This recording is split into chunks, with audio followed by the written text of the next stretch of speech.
Janice Fiamengo of the University of Ottawa. A term that I've heard a lot recently and that deserves repeating is the gender empathy gap.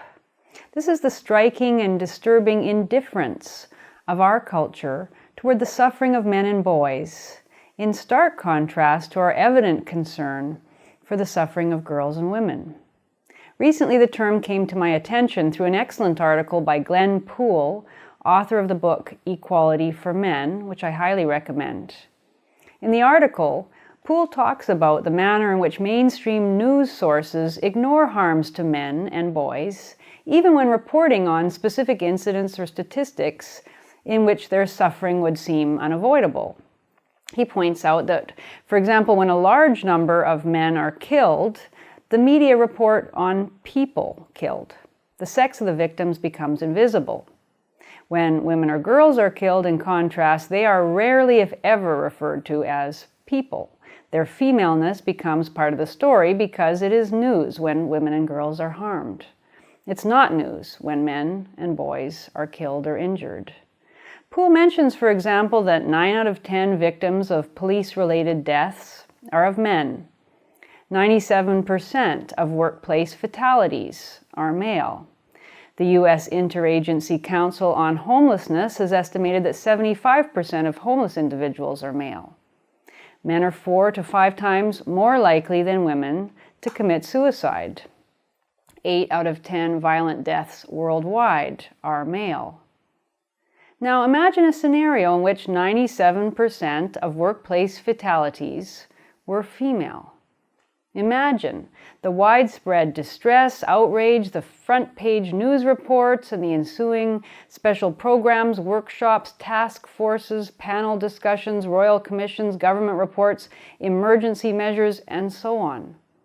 Imagine the unmitigated outpouring of concern by both men and women. But it doesn't come for men. The 97% of workplace fatalities are not news. Why not? Well, why does our society have so much more trouble caring when men and boys suffer and die? Glenn Poole argues that we are all, men and women, collectively more tolerant of the harm that happens to men and boys. We simply value the lives of women more. That's why Poole points out that when approximately 95% of the UK prison population is male, we have gendered initiatives to reduce the impact of prison on women, but no gendered initiatives to reduce the impact of prison on men. That's why when Boko Haram captured Nigerian girls to be forced into sex slavery last year, a massive protest involving the First Lady of the United States was joined by leaders around the world demanding their return. Boys are routinely captured by Boko Haram to be used as child soldiers, abused and enslaved, and there's no similar outcry. What's more, boys and men are routinely slaughtered by Boko Haram, and it's barely news. Why this dearth of social concern? Partly it is the result of 50 years of feminist advocacy stressing male evil and women's innocent victimization. We're so used to thinking of women as the ones who suffer and men as the ones who cause the suffering that we can't really see male suffering. Feminism has always been about man's inhumanity to woman, and as a result, feminists and the rest of us don't recognize the full humanity of men.